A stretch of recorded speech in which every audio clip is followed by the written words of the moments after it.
Hey there, everybody. Welcome to the Purple Aid Society YouTube channel. I appreciate you stopping by. Purple Aid Society is my contribution to um, consciousness, the Consciousness Collective. It is my little 4D university to help us to do what I can to help us to sort of transition to 4D thinking. It's a YouTube channel that's going to be filled with playlists, all kind of things, music playlists, lectures, audio book playlists, art inspiration, documentaries, people's personal stories, interviews that will help us to see things from a different point of view, to raise our vibration, raise our sense of optimism, and just put us more in what I would like to call fourth dimensional thinking.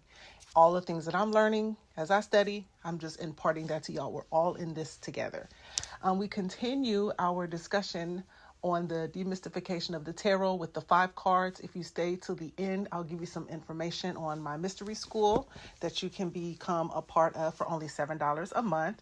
And but now let's begin talking about the 5 cards.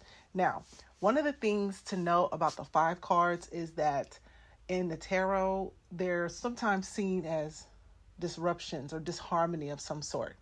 Because I don't read predictive tarot, I don't believe that that's what the cards were designed to do, even though we come up with anything could be a catalyst for spiritual expansion or spiritual information or divination. Anything can be used to do that. If you could pick up a stick off the ground, and if that's your tool and that's how you figure out what's going on in the unseen, then so be it. But I don't read predictive tarot because I don't believe that they were intended to be that way. But how I do look at the 5s is I also try not to harp on like the shadow aspect of a thing. I like to focus more on what it's the whole entirety of the card. So even though the 5 cards sometimes resonate with things that are unwanted or uncomfortable or delays, they precede number 6, which in many ways of looking at the tarot, 6 is happiness and harmony in a sense. So it precedes it. What it is on the journey, the cycle of life, starting from 0, going up to 9, starting back with 0 again, the spiral of life, you find that sometimes as you're ascending up, you have these hiccups or interruptions or these conflicts that sometimes feel like they delay the journey a little bit, or they belay the journey, or you understand what I'm saying? But they're really a lot of times just shifts of things that happen, random things that happen, or astrological things that happen, or life things that happen, or things that are divinely orchestrated by, some higher spiritual, being, whether it be God or Allah, whatever you call it. Sometimes it's divinely orchestrated. Either way, you're going to learn something from the disharmony.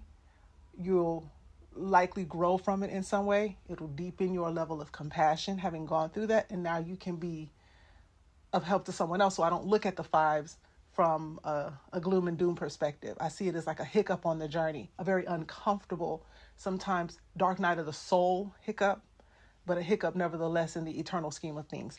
So when we start with the 5 of Swords, remember Swords deals with what's going on in our mind, headspace, thoughts, beliefs, ideas, memories, all of that. Even our intuition, psychic abilities, dreams, higher spiritual mind. And it's a picture of these men. I guess they were in battle together, but they're kind of dressed like court jesters. So I don't know if they were in battle, or maybe they just, they've lost the battle. Anyways, they're standing out on this beach, and there's behind this man, there are 2 men walking towards the water, and their heads are down. It's like they've given up in defeat. They've laid their swords down. So maybe there is some kind of defeat that has happened. The light at the end of the tunnel, though, is the protagonist of this card, The hero or the fool of the card is collecting all of the swords that they're putting down. So as they're walking away, he's looking at all of the knowledge and the wisdom and the thoughts and the ideas that he has been able to gain from them. And now these are his weapons. He now has the ability to protect himself or to guide himself. So even though it's like a mental frustration because we've been defeated, it's all in your perspective and all in how you look at it. And that's how I see the Five of Swords. Then we move on to the Five of Wands card. There's a conflict happening. Now remember, Wands deals with our intentions, our magic, our manifestation, what we want to manifest, the action towards manifestation and bringing it down into the physical, waving the wand, that which is in the spirit, in the field of the unseen, in the mind, is then manifested into physical form, okay? But it's a picture of all of these people and they're fighting with their wands. They all have their own intentions. They all have their own ideas of what they want. They all have their own process. They're all taking different action. And because somehow, for whatever reason, they have to engage with each other, whether it be a family or a community or a workplace situation, they're at odds with each other. Their intentions are at odds with each other because everyone wants something different, right? But you know what? I'm noticing that even now, a great way to look at this is what's happening now. As of this recording, February the 23rd of 2026, we are in a discordant type of social reality. There's political unrest, a lot of conversations happening around politics. There's gender unrest, a lot of conflict and discussion happening around gender and sexuality and religion and identity, and all of that is happening. But when you really think about it, when the dust clears, after everyone has said their piece, after everyone has processed the thing, what happens? It's like a birthing pain. My friend used that as an example, and he said, it's like a birthing pain where it feels really, feels very uncomfortable. It is painful. It hurts. It is stressful. A woman who is giving birth is having to come to grips with who she is as a woman at her most vulnerable state. A baby is coming into the reality and the knowing that he is a part of something that he or she never expected. They're coming into a new world. But once the dust settles, once the baby is now rested at the mother's breast and the mother is at peace, it's a moment of peace. It's a moment of bliss. It's a moment of, it's a very sacred and special moment. And that's what happens when you find a lot of unrest. At some point, people can't fight forever. We just can't do it forever. At some point, we're going to have to stop and just be so tired of this that now we want to listen and hear the other person's intention and what they really want, or why they're, at some point, it's got to come to there has to be a meeting of the minds. Even if we don't agree, even if we never see eye to eye, at some point, the fighting of it solves nothing. But that's all it is. It's people's different intentions. So even when you find conflict, instead of necessarily, we then see them for the unseen part of them, which is the observer in them, just like the observer in us is not the body or the ego or the mistakes or the conflict or it's the soul that has intention, that's looking for something. So when you find yourself in conflict with people, one of the things that sometimes helps me is when I take a moment, because sometimes, Aries, we can get to the point where, we can just say a thing. So now I've made my habit to step away for a moment, process the situation, look at the soul of the other person and not necessarily the ego or the outward calamity of the person, and maybe try to look at the soul of the person, because there's something that their soul wants. There's something deep that their soul wants, and sometimes it's not on what you think it is. There's something they're looking for, and at the core, most people are really looking for, essentially, they're looking for love, they're looking for warmth, they're looking for safety, they're looking to make sure they can preserve themselves through food and resources, they're looking for community, they're looking for understanding, and they're looking to find some kind of relief from trauma or grief or pain or anger, fundamentally. And so when you're dealing with conflict, if you just know that fundamentally that's really what everyone wants, unless there's some serious mental illness going on, serious, for the most part, sometimes you can quell conflict with just that understanding of the eternal part of who they are, that does intend, that does have desire, that does want something, those base core things, right? And that's how I look at the Five of Wands. That's why it's hard for me to see this as a solely negative card. Even though expanded outward in today's society, this card does look awful because it's dealing with eugenics and racism and sexism and a lot of violence. But when you look at it from a fundamental, you're just looking at people. You're looking at people. And sometimes we have to humanize people in order to soften our view of a card like this or a situation like this found within this card. Next card we have is the Five of Cups. Now remember, cups deal with our feelings and our emotions. And so this man, he's standing like in this kind of a desert region, or there's a lot of sand around, but there's this little stream of water. And his cups are like, he has 3 cups that are turned over. So wine has spilled out of a cup, water has spilled out of the other. But behind him, there are 2 cups still standing tall. And he has this black cloak on with his head down as if he's grieving something. He is kind of like the Five of Swords. He's like, those ones who walked towards the water and gave up their swords. He's looking down at the cups that have spilled over, and he is mourning and grieving what has been lost. He's pouring out his emotions. There's a lot of spiritual stuff that's pouring out of him from the poured out cups of his feelings and his emotions and his grief and his heartbreak. And he's just, kind of giving up the ghost, and he's now coming to a point of acceptance. This is a very dark night of the soul card. But what happens when the dark night of the soul, if you look at any story, any great story in literature, in movie, even in comedy, a lot of times in song, you find that there is this dark night of the soul. In most stories, it happens at the very end of Act 2 going into Act 3, where they're now in a situation where it feels like, it's all done, nothing can be done, it's over, and now a person is in their dark night of the soul, which means they're just kind of in the shadow. They're isolated. They're now temporarily a hermit, processing what they've been through, what they've done. And there's a lot of self-acceptance that comes with that card. There's a lot of self-acceptance that comes in a dark night of the soul. And that's the purpose of the dark night of the soul, to take us into the darkness of who we are and what has created this situation that now we can't avoid. Now we have to face it. We're in it now. And we have to accept what we've done or what we've accepted.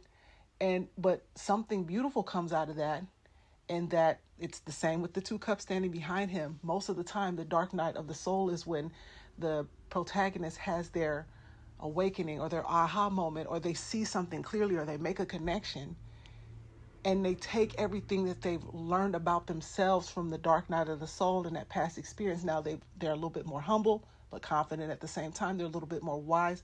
They see where they went wrong. Now they can begin game planning a new game. That's what happens once the dark night of the soul comes to its completion, is that those emotions that spilled can be now poured into something a little bit more wanted. The tides now turn when we accept the period of the dark night of the soul. Dark night of the soul can come in the form of grief after a loss. It can come in the form of depression. It could come in the form of a major public humiliation. It can come in the form of a freak accident or injury or illness. It's the kind of situation or circumstance that just puts us on our ass. And now we don't have any more excuses. We have to face ourselves and what we've done and what we've accepted. And when we can come to that level of acceptance, that's where the healing takes place, and that's when the transformation begins to take place.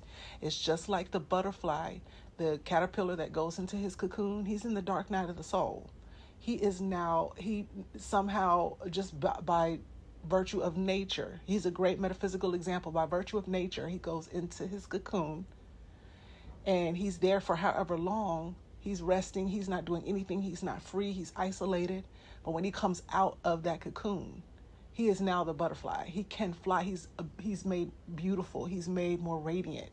He now has the ability to collapse time by flying over a space. He is free. He is his higher vibration.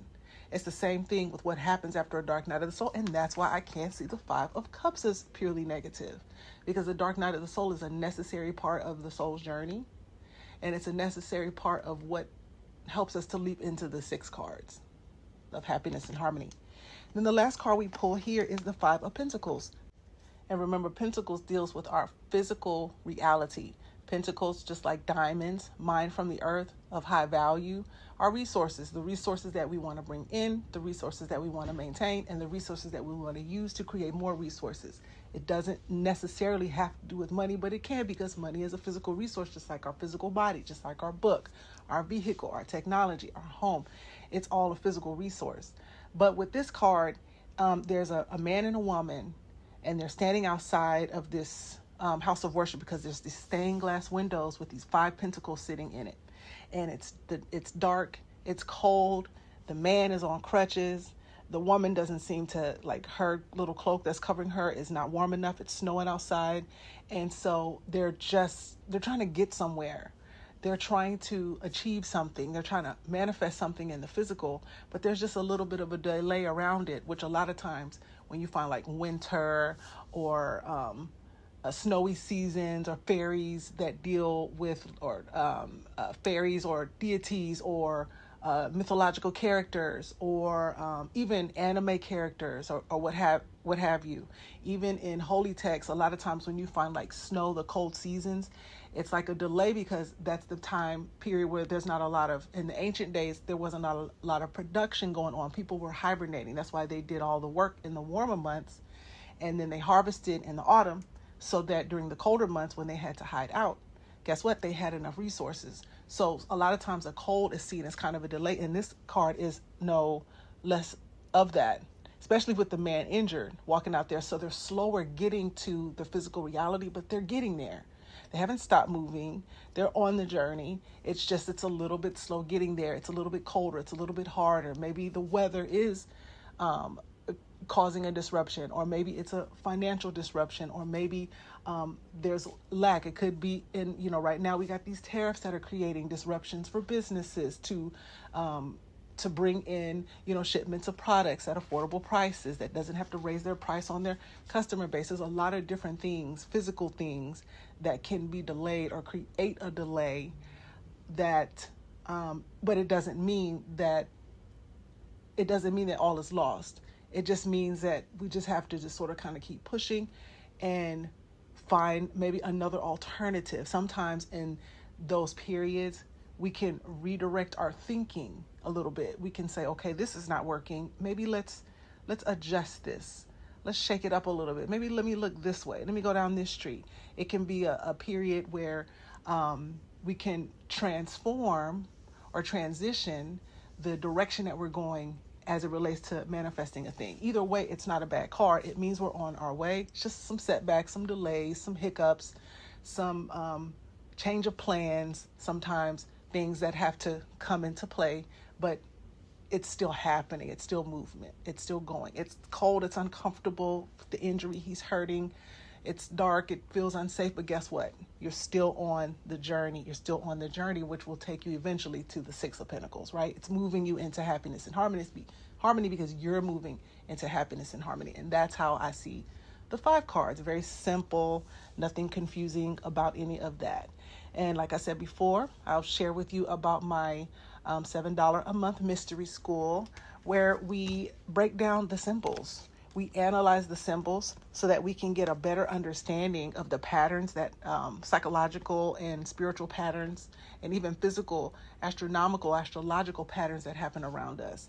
We look at the symbols as it relates to the holy text, so we can decode what the holy text really meant, what they really intended in their purest form. We look at the situationships that are found in the tarot, and look at the personality archetypes and how we interrelate with each other so that we can detoxify our personality and become a little bit more more healed and in flow as it relates to dealing with other people. We also have a book club as well where we read self-development books. We just last night finished a book called oh my goodness, reclaiming your power, 33 steps to reclaiming your power by Stuart Wilde. And now we're actually going to begin reading I'm not thinking Grow Rich, but How to Win Friends and Influence People by Dale Carnegie, because we do believe in personal development, educating ourselves, as above, so below, as within, so without. And so it's a lot of fun over there. It's only $7 a month. It comes in podcast form, in the form of, it's just a fun little mystery school. And I've been doing it since 2020, and the people seem to be enjoying it. And if you're interested, just click the link in the description box so you can get some more information on it. You can join us, and you can actually get your first episode for free. You can listen to a full episode for free, whichever one you want to. And if you're interested, join me. Thanks for tuning in. The next time I see you, we'll be talking about the 6 cards. Have a wonderful rest of the week. Bye.